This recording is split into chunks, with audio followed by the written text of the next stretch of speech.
ივენთების საქართველოში ჩატარების საუბრები ხომ არ მიმდინარეობს. შენი ილიასი და რომანის გამო თანხედავ როგორი დიდი სტადიონი გაქვთ და როგორი პოპულარულია სეტანტაზე. შენი ინფორმაციით არის თუ არა ამის შესახებ რაიმე დისკუსია?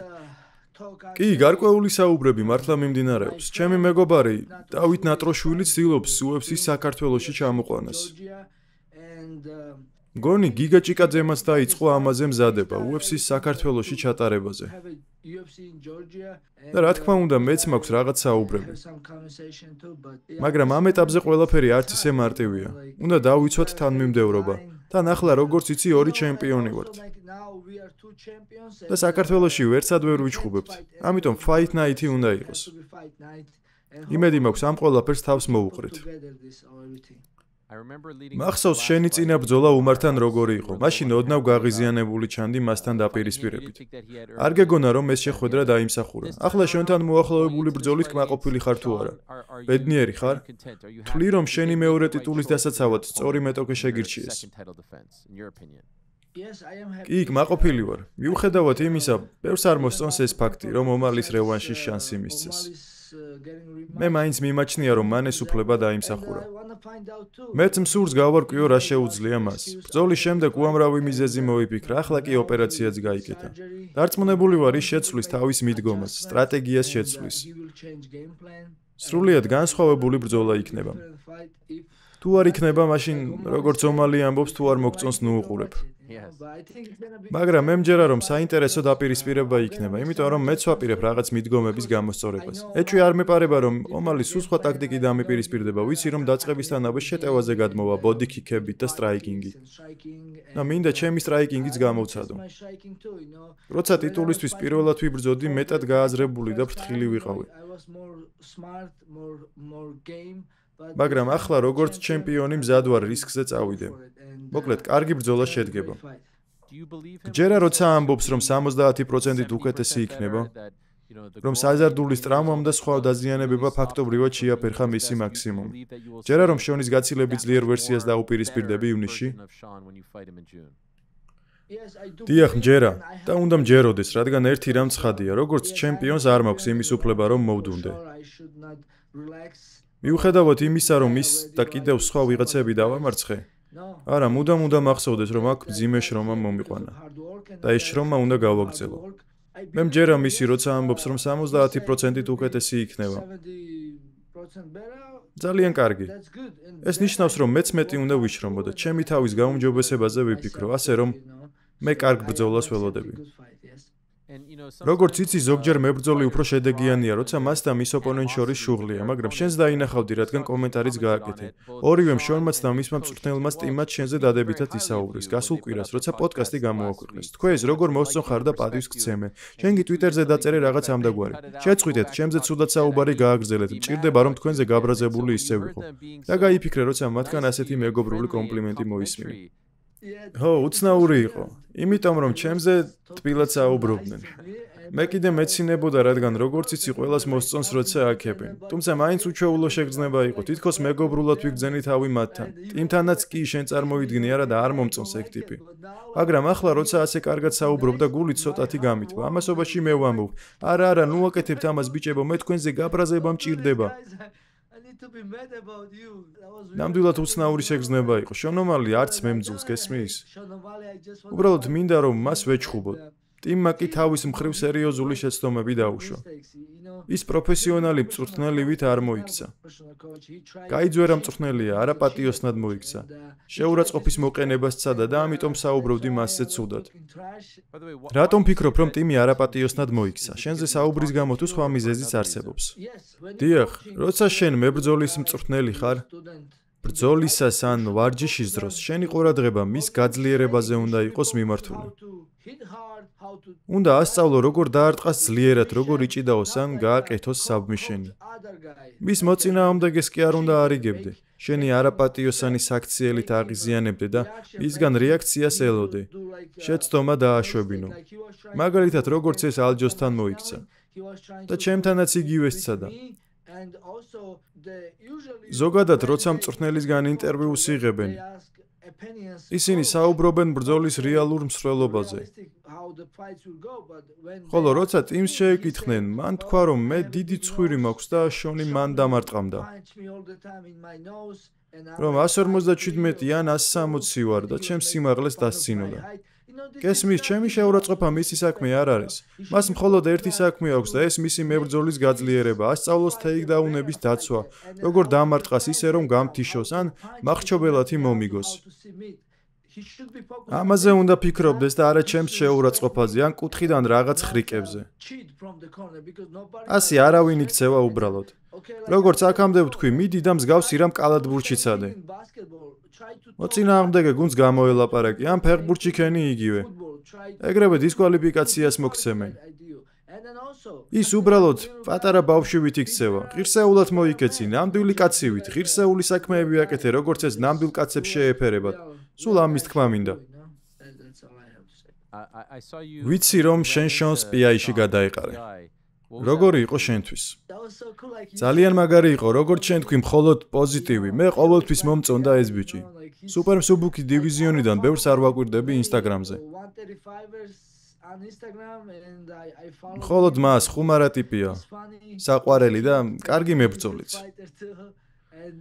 მხოლოდ პოზიტიური დამოკიდებულება მაქვს, გარდა იმ შემთხვევისა, როცა ჩემს მეგობარზე ალჯამეინ სტერლინგზე ცუდად ისაუბრა. მოკლედ, სასიამოვნო შეხვედრა იყო, ცოტა კი დამნაშავედ გრძნობ თავს მის მიმართ. კურთუკი მოვპარე, ქამარი მოვპარე, ფანები მოვპარე და რა თქმა უნდა, თავმდაბალიც გავხადე. ახლა ის ნამდვილად სხვანაირი ადამიანია. ერთი სიტყვით ძალიან კარგია რა. ჩემთვისაც კარგია, მისთვისაც და კარგად განვითარდა მოვლენები. ცხოვრებაც კარგია. ღმერთი დიდია, ყველაფრისთვის მადლიერი ვარ. თუმცა, მუდამ ვახსენებ ჩემს თავს, რომ არ დამავიწყდეს. აქამდე დაუზოგავად შრომა მომიყვანა და ეს გზა უნდა გავაგრძელო. უნდა გავხდე უკეთესი. ეს არის ის რისკენაც მივისწრაფი, რაც რთული გასაკეთებელია. ახლა განსაკუთრებით, როცა გართობისა და დასვენების ბევრი შესაძლებლობა გაქვს, მაგრამ მე მეტი ვარჯიში მჭირდება, რომ წინ და წინ წავიდე. შენ ხო მასთან ერთად ცხელაბანოშიც იყავი? კი, ვიყავით. უბრალოდ ისვენებდით, ცხოვრებაზე საუბრობდით? ო, კარგი დრო გავატარეთ. გასაოცარია. რაზე საუბრობდით? სხვათა შორის, ძალიან სასიამოვნო საუბარი გქონდა. უბრალოდ მეგობრული საუბარი, არაფერი ნეგატიური. ყველაფერზე ვლაპარაკობდით. ვუთხარი რომ შეეძლო ჩემზე ესაუბრა. ეხუმრა ჩემზე. მოკლედ, რაც უნდა ისთქვას, რადგან ჩვენ ბოლოს მაინც ვიბრძოლებთ. ჩვენ მეომრები ვართ. და ბრძოლის შემდეგ ხელს ჩამოვართმევთ და პატივს მივაგებთ ერთმანეთს, მიუხედავად იმისა, თუ ვისი გამარჯვებით დასრულდება ბრძოლა. მაგრამ მისი მწვრთნელი ვუთხარი რომ ფრთხილად უნდა იყოს. თუ არა და ვცემ. სულ ეს ვუთხარი. არ ვიცი ხსმენია თუ არა, მან თავის ცხოვრებაში ბევრი რაღაცეები შეცვალა. უარი თქვა სოციალურ მედიაზე, რათა უფრო კონცენტრირებული იყოს. ასეთ გარდაქმნაზე ისაუბრა და თუ სწორად მახსოვს, შენ და ალჯომ ვიდეოც ჩაწერეთ მასზე. რას ფიქრობ ის ამ გარდაქმნაზე, რომელიც მან ბრძოლის მომზადებისთვის თავის ცხოვრებაში შემოიტანა? ხო, ძალიან საინტერესოა. ყოველთვის ეს მიუთითებს მის დისციპლინაზე, რომ მას უკან დაბრუნების სურვილი აქვს. მახსოვს, როცა მე მარცხი განვიცადე, ხოლოდ იმაზე ვფიქრობდი, რა გავაკეთე არასწორად და როგორ გამხვდარიყავი უკეთესი. შემდეგ, როგორც უკვე იცი, ყველამ ნახა თუ როგორ გავაუმჯობესე თავი და იმ წაგებული მატჩში დაშვებული შეცდომების გამოვასწორე. ამიტომ ვამბობ, რომ ეს ბრძოლა განსხვავებული იქნება, რადგან ჩემი და შონომალის მსგავს მებრძოლებს მარცხის შემდეგ ცვლილებები შეგვაქვს ჩვენ სტილში. ზოგჯერ ერთი რამ მაშინებს ხოლმე ამდეს, რომ ვიმარჯვებ და ვიმარჯვებ, არ მინდა შევეგუო და მოვდუნდე. გესმის, ზოგჯერ არ მინდა რომ დამავიწლეს იმ მარცხის გემო, რაოდენ მწარე იყო. რაოდენ მტკივნეული იყო. ხანდახან მეშინია ხოლმე ამდენს რომ ვიმარჯვებ. არ მინდა რომ ამ ფაქტმა ზედმეტად მომადუნოს, ხვდები? და როგორც უკვე ვთქვი, ეს მარცხი ზოგჯერ უფრო მშიერს, უფრო ჭკვიანს და უფრო მოტივირებულს ხდის. ამიტომ ეს უნდა გავითვალისწინო. მოკლედ ხო, პატივს ვცემ შონის მიერ განხორციელებულ ყველა ცვლილებას. პირადად ჩემთვის შეუძლებელია სოციალური მედიისთვის თავის დანებება და კიდევ სხვა რაღაცეებისთვის. ცხოვრებას არ შევიცვლი. ჩემი ცხოვრებაა და მისგან სიამოვნებას ვიღებ. როგორც იცი, UFC-ის ისტორიაში ყველაზე გრძელი გამარჯვების სერია 16, ანდერსონ სილვას ეკუთვნის. შემდეგ არის ისლამი, რომელსაც 15 გამარჯვება აქვს. შენ 12-ზე ხარ, ამ რეკორდის მოხსნა ხომ არ გსურს? ნელ-ნელა უახლოვდები. არ ვიცით ისლამის შემთხვევაში როგორ იქნება, ის შენზე ახლოს არის, მაგრამ თუ გიფიქრია ამ რეკორდის დამყარებაზე. შვენიერი იქნებოდა, რა თქმა უნდა, მაგრამ გულწრფელად რომ გითხრა ამაზე არ მიფიქრია. ახლა ამის დრო არ არის. შეიძლება მომავალში თუ დრო დადგა სუპერ ჩხუბებზე ვიფიქრო. სხვა წონით კატეგორიაში მაგალითად ვისურვებდი რომ ეს ნაბიჯი გადავდგა და სარისკო ბრძოლები მივიღო. მესმის რეკორდის ქონა კარგია, გამარჯვების სერია მაგარია, მაგრამ ამავე დროს ჩვენი ფანები კარგ ბრძოლებს იმსახურებენ. სუპერ ჩხუბებს, სარისკო ბრძოლებს და როცა ამის დრო მოვა, აუცილებლად დავთანხმდები კარგ სანახაობრივ ჩხუბს. როცა შონომალის დაუპირისპირდები, ვაპირებ მის წინააღმდეგ რისკებზე წავიდე. ჩემი სტრაიკინგის უნარებს ვაჩვენებ ყველას. ამაზე ვფიქრობ ახლა.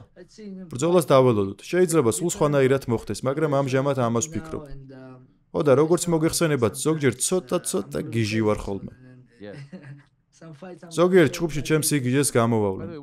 შენს მეგობარ ილიაზე რა სიტყვის? შემდეგი ბრძოლა ქამრისთვის უნდა გქონდეს, არა რაღაცა დებატები მიდის ის ჩხუბებს თუ არა ის ქამრისთვის. თავისი ქამარი ვაკანტური გახადა და წესით ისლამს უნდა იჩხუბოს, ხო? გეთანხმები. ეს ის ბრძოლაა ყველას რომ გვაინტერესებს. ილია უნდა შეხვდეს ისლამ მახაჩევს. განსაკუთრებით მას შემდეგ, რაც მან ქამარი ვაკანტური გახადა და 145-ში აღარ არის. ის ყველაზე მეტად იმსახურებს 155-ის ქამრის კონტენდერობას.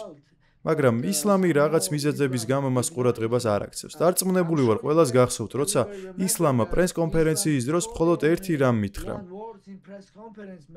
მერა პატივს გცე, მაგრამ როცა დივიზიონში ტოპ კონტენდერი ყავს, უნდა ეჩხუბო. მე კი ვუთხარი, კარგი, შევებრძოლებით ხო? და ახლა მას ილია თოფურიასახით ყავს ძლიერი კონტენდერი. თუმცა მასთან ჩხუბი არ სურს, იმიტომ რომ რაღაც მიზეზებს პოულობს.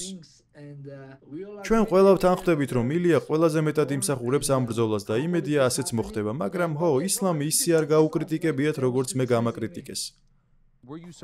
გაგიკვირდა, როცა ილიამ ქამარი დათმო, რადგან ზოგჯერ როცა ზემოთ წონაში ადიან, ქამარსაც იტოვებენ ხოლმე. მან კი ქამარი ბრძოლის გამოცხადებამდე დატოვა. გაგაკვირვა ამ ამბავმა? მოულოდნელი არ ყოფილა, თუმცა მაინც გამიკვირდა. მოკლედ, ეს ამბავი აბუ-დაბიში მოხდა. ილიას ბრძოლის დღეს რამდენიმე საათით ადრე, სანამ ის მაქს ჰოლოვეისთან იჩხუბებდა, ილიამ მითხრა, ძმაო, ამ დიდი წონის კლებით დავიღალე, მსუბუქ წონის დივიზიონში უნდა ავიდე. რა თქმა უნდა, მინდა ქამრისთვის ვიბრძოლო, მაგრამ თუ ეს არ გამოვა, მაშინ სუპერ ჩხუბისთვის ვიბრძოლებ.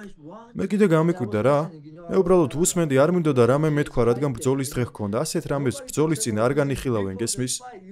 შეუულებრივ ამაზე ბრძოლის შემდეგ საუბრობენ ხოლმე, მაგრამ ილიამ ეს ბრძოლის წინ მითხრა, გავოცდი. სწორედ ამიტომ არ იყო მოულოდნელი ჩემთვის. ის გენიოსია. რაზეც არ უნდა ფიქრობდეს, იმას აკეთებს. ის განსხვავებულია, უნიკალურია. სწორედ ამიტომ არის ის ლეგენდა. მიყვარს და ყოველთვის გვერდში დაუდგები, რასაც არ უნდა აკეთებდეს. შეიძლება ამ ვიდეოზე კითხო ცოტა ხნის წინ ვნახე. ლამის მთიდან გადავარდი, ხო აქ? მონაკოში რომ ვიყავი და ცეკვავდი. ლამის არა, გადავარდი. ავირბინე მან, ცირბილით ავედი მთის წვერზე და მე კარგი რა, ნაღდია ეს მერაბ. რა თქმა უნდა, არიელ, ამიტომ გამოვაქვეყნე. არ ვაპირებდი ამის გამოქვეყნებას, მაგრამ მე შევიცვალე აზრი. გიჟი ხარ ძმაო, სულ გიჟურ რაღაცეებს აკეთებ. რას უმზადებ შონომალის პარასკევს? რამე გეგმები ხომ არ გაქვს მისთვის გამზადებული პრეს კონფერენციაზე, მაგალითად სურპრიზები. შესაძლოა. მაგრამ ზოგადად ვამბობ. ძალიან კარგი ბრძოლა იქნება, ბიჭებო. როგორც უკვე ვთქვი, შონი გარკვეულ ცვლილებებს შეიტანს და მეც მინდა ჩემი სტრაიკინგის უნარებიც გამოვავლინო. ჩემი მთავარი მიზანია მისი შეჩერება, ტექნიკური ნოკაუტით ან უბრალოდ ნოკაუტით. მოკლედ, ძალიან კარგი ბრძოლა უნდა იყოს და მოუთმენლად ველი.